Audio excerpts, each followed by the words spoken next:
지난 일부에서는 왜 테슬라가 돈을 벌 수밖에 없는가에 대해서 분석을 한번 해봤습니다. 오늘은 그 테슬라 이야기를 잠깐 하고요. 매서운 추격으로 그 테슬라를 위협하는 중국 전기차에 대해서 한번 생각해 보겠습니다. 그 테슬라는 그 전기차로는 돈을 벌 수 없다라는 기존 그 자동차 업체와 달리 전기차가 돈을 더 잘 번다는 것을 증명한 회사입니다. 경쟁업체로서는 그 테슬라의 수익성이 점점 높아지는 것이 심각한 위협이 될 것입니다. 현재 테슬라를 제외한 회사들은 전기차로 충분한 이익을 내지 못하고 있고, 기존 내연차 업계들은 전기차로 전환 시 커다란 문제들을 안고 있습니다.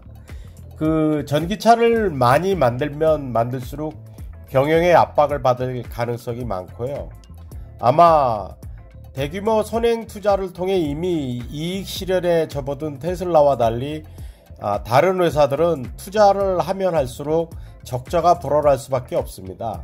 경쟁사들은 지금은 모두 장밋기의 그 계획을 이야기하지만 수익성을 확보하지 못한다면 아마 전기차의 대량 판매는 불가능할지 모릅니다.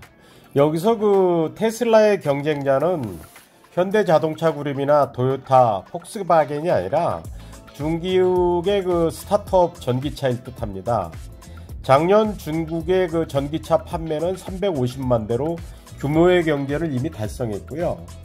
특히 그 전기차 판매가 호조였던 업체는 BYD였습니다. BYD의 작년 전체 판매 중 전기차는 작년에 3.2배인 60만 대에 이르렀습니다. BYD 전체 판매에서 전기차가 차지하는 비율은 44%에서 작년에는 82%로 올랐습니다. 그 미국의 버크셰어 해서웨이에 그 워런 버핏이 투자한 회사로 여기에 근데 삼성전자도 4%의 지분을 보유했다가 지금은 거의 다 정리한 것으로 알려졌습니다. BYD는 이미 한국 시장 공략도 본격화하고 있습니다. 전기버스 시장은 신규 등록된 그 한 2,800여 대 수준에서 중국의 BYD 버스가 한 890여 대로 달한다고 합니다. 중국 BYD는 올해 하반기 한국에 1톤 전기 트럭을 출시하며 상용차 시장에도 공략을 발차를 가한다고 합니다. 그래서 BYD가 그 무서운 것은요, 그 전기차 그 3대 핵심 기술인 배터리, 모터, 전자 제어 장치 모두를 그 가진 세계 유일의 업체입니다. 여기에 또 중국의 테슬라 삼총사라는 그 샤오펑이 있습니다. 샤오펑은 그 테슬라와 맞먹는 그 무선 업데이트 기술을 통한 그 기능 개선을 자랑하고요. 이 프로그래머 출신 그 허CEO가 그 자율주행 OS 등 그 소프트웨어를 주력으로 알리바바와 사오미의 지원으로 완벽한 그 최고의 기술진으로 2024년 플라잉카 양산을 야심차게 내놓겠다고 했고요. 그 플라잉카는 그 중국 제1의 그 항법 장치 업사 DJI와 같이 이제 손을 잡아서 만들었고요. 아무튼 이 샤오펑이 전기차는 그 세계의 그 최강 알리바바와 또 샤오미의 디지털 차량 키 기술을 협업해 갖고 그 샤오펑의 차별점은 독보적인 그 소프트웨어, 그게 최강이라고 합니다. 그 더 무서운 것은 이 스타트업인 샤오펑이 이미 유럽에 이제 전진 매장을 열었어요. 그 지난달 그 스웨덴 스톡홀름에 매장을 열었고요. 2020년 9월 그 노르웨이를 시작하여 그 유럽에 진출했던 이 회사는 네덜란드 헤이그에도 매장을 내는 등 또 덴마크 시장에도 진출할 예정이라고 합니다. 샤오펑의 전기차 판매량은 2020년 그 2만 9,000대에서 작년에 10만 1,500대 정도로 올랐습니다. 그 이미 그 샤오펑이 생산량 절반을 그 해외에 파는 것을 목표로 하고 있다고 합니다. 중국 완성차 업계의 본격적인 해외 진출이 시작된 것으로 볼 수 있습니다. 마지막으로 니오라는 회사입니다. 이 니오라는 회사는 어떻게 보면 테슬라의 전초전을 밟은 거와 똑같이 행동을 합니다. 처음에는 싼 가격에 크게 차이 나지 않는 성능, 그런데 테슬라보다 싸면서 적당한 신뢰 등 테슬라와 가성비로 겨룰 만한 이점이 많아 관심을 얻고 있습니다. 현재 이로 인해서 중국의 테슬라라는 별명을 얻고 있습니다.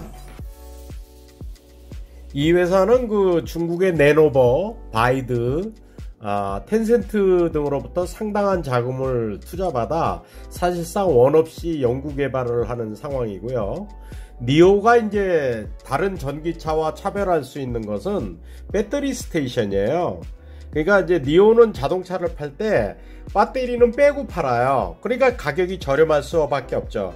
고객은 니오에게 구독을 해서 배터리 스테이션에서 배터리를 다 썼을 때 가서 한 5분 이내에 핫스왑으로 교체하는 시스템을 갖고 있습니다. 결국엔 니오의 전략이 왜 무서우냐면 가격은 저렴하게 해서 자동차를 많이 깔고 배터리 구독으로 인해서 거기서 이제 추가 수익을 얻는 거죠. 결국 니오의 성공 열쇠는 배터리 기술에 있을 수밖에 없죠. 배터리가 품질이 나쁘면 본인들이 떠안아야 되고요. 품질이 좋고 장기간에 사용할 수 있다면 배터리 구독을 하는 니오의 고객에게 계속적인 매출을 발생할 수 있고 안정적인 수익을 창출할 수 있을 것 같습니다. 중국의 3대 전기차 스타트업 뒤에는 중국의 대형 인터넷 업체들이 있어요. 텐센트나 알리바바, 메이탄 등 이런 대형 인터넷 업체들이 막대한 돈을 밀어줘서 이 스타트업들이 무한한 경쟁을 할 수 있도록 도와주고 있습니다. 이 더 무서운 건 BYD나 사오펑, 니오 등이 각각 올해 10만 대 이상 팔면서 양산 궤도로 올랐다는 점이 무서운 겁니다. 다시 말해 기술과 또 생산 기술이 어느 정도 궤도에 올랐다는 것입니다. 향후 100만 대, 200만 대 만드는 거는 과정이지 그리 무서운 상황이 아닐 것으로 보입니다. 그러면 이들 업체의 장점을 한번 살펴볼게요. 이들 업체는 생산만 하면 다 팔려버려요. 그리고 고급으로 이익이 충분히 날 수 있는 기종을 만들고요. 또 마케팅 비용이 거의 필요 없습니다. 여기서 중국 전기차의 현 상황을 보면요. 실제로 연간 한 500만 대 규모의 경제가 되었고요. 전기차 부품 생태계가 엄청 다양하게 완성되고 경제적이에요. 그리고 솔직히 중공 정부의 지원이 자국에 편파적입니다. 그래서 중국 전기업체들은 원래 내연차 기술을 습득하기 위해서 외국 자동차 회사와 합작해서 해왔지만 내연기관차의 기술 습득은 이제 어렵다는 것을 알았어요. 그래서 이들은 중공 엘리트 정부의 전략이 내연기관차는 안 된다. 우리 전기차로 가자. 그래서 이제 전기차의 현실을 직시한 중공의 파워 엘리트들이 추격으로 이제 전기차에서는 중국 토종 업체들이 주도권 장악이 현실화되고 있습니다. 그리고 이제 중국의 전기차들이 또 만들어 갖고 자국에만 파는 줄 알고 있었는데 아닙니다. 유럽에도 엄청나게 지금 진출을 하고 있어요. 아무튼 유럽에 진출하는 건 두 번째 치고 정부 주도로 하던 이런 사업을 이제 시장 주도로 대전환되죠. 그래서 올해 이제 전기차 보급이 500만 대로 당초 계획보다 3년을 앞당겨요. 어마어마한 거죠. 그래서 내년부터는 이제 전기차 보조금도 폐지한다는 거예요. 한마디로 정부 정책 주도형에서 시장 주도형으로 바뀌는 이제 중대 국면에 있어요. 그렇다고 중국 전기업체가 다 성공하는 건 아니에요. 현재 그 200개 이상의 그 전기차 메이커가 있고요. 그 가운데 150개사는 이제 2018년, 20년 정도에 신생된 업체들이고요. 또 사오펑, 미오처럼 궤도에 오른 그 신흥 업체도 있지만, 작년에 그 막대한 투자비를 받아갖고 흥청망청 써갖고 그 망한 바이톤, 우리나라 뭐 군산에서 그 조립 생산하겠다고 했던 그 회사도 도산했고요. 아무튼 내년부터 보조금이 사라지면 진짜 경쟁력이 있는 업체만 살아남는 식으로 옥석이 가려질 것입니다. 여기서 이제 무서운 거는 그 강력한 소프트웨어로 무장한 중국 전기차의 그 고급 이미지가 한국 전기차에 치명적인 위협이 될 수 있다는 것은 진짜입니다. 중국 전기차 산업이 한국에 특히 위협적인 건 그 영향의 범위가 내연기관차 시대와 달리 전방위적이기 때문입니다. 내연기관차 시대의 중국산은 저가 이미지였지만 전기차 시대의 중국산은 그 가격만이 아니라 프리미엄 제품에서도 영향력을 발휘하고 있습니다. 전기차의 프리미엄 이미지는 시간이 갈수록 그 소프트웨어 부분에서 나오게 될 것이고 중국은 이 부분에서 엄청나게 강합니다. 그 중국 전기차 시장 형태로 보면 두 가지로 볼 수 있어요. 그 초저가 초소형 그 도시명에, 그러니까 신문에나 뉴스에서 많이 들고 봤을 겁니다. 상하이 GM 우링의 500만원짜리 전기차가 그 홍강 미니 EV라고요. 압도적인 가격과 경제성을 자랑합니다. 전 세계에 이 정도 상품성이 있는 전기차를 이렇게 낮은 가격에 이제 찍어낸다고 표현하죠. 찍어낼 수 있는 곳은 이제 중국밖에 없습니다. 우리나라도 그 테슬라랑 경쟁도 좋지만 솔직히 하루 100km 이하에 운영하는 세컨드 카에는 뭐 500km, 1000km짜리 배터리가 의미가 없거든요. 한 달 내내 도심에서만 도는 그런 자동차를 굳이 500km, 1000km짜리 자동차 비싼 차를 쓰지는 않을 거예요.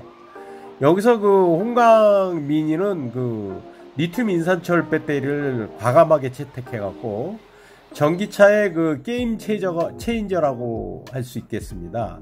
현재 우리나라 LG 엔솔이나 뭐 SK 온도 뭐 리튬 인산철 배터리를 개발하는 것으로 알려져 있으나 솔직히 경제성은 어떨지 모르겠습니다. 두 번째는 그 고급 SVD, 소프트웨어 디파인드 베이클이라 그래서 소프트웨어로 정의되는 자동차. 이 소프트웨어 무선 업데이트를 통해 이게 차량 기능을 실시간으로 수정, 개선할 수 있는 차로 양극화되어 있습니다. 여기서 고급 SDV란 그 소프트웨어로 제어되고 OTA로 무선 업데이트가 자유로우며 강력한 성능과 400km, 500km 이상의 주행거리 및 자율주행에 근접한 첨단 운전 시스템 등을 갖춘 차를 말하죠. 주 경쟁자는 테슬라입니다. 이 고급 전기 SVD 분야에서 한국을 앞서는 중국 업체가 등장하고 있고 이미 중국에서 소득이 높은 젊은 층에선 웬만한 독일 고급차보다도 더 높은 이미지를 구축하기 시작했다고 합니다. 중국 전기차와 그 테슬라 관계를 이제 이야기하다 보니까 좀 길어졌는데요. 아무튼 그 중국 전기차는 초소형 전기차 도시명과 이 고급 그 SVD 차량으로 이제 양극화되면서 테슬라만이 아니라 아마 웬만한 대형 자동차 회사들이 접근하기 어려운 상황이 올 수 있습니다. 여기서 이 중국 전기차 업체들을 무시해서는 안 되고요. 우리도 또 거기에 걸맞는 전술 전략을 짜야 되겠죠. 지금까지 그 중국 전기차 업체에 대해서 소개를 해드렸고요. 다음번 3편으로는 그 중국차 누가 타냐고, 혹은 중국 전기차 해외 매장이 확대되는데 우리의 전략은 어떻게 해야 되는지 한번 같이 고민해 보도록 하겠습니다. 지금까지 들어주셔서 감사하고요. 고맙습니다.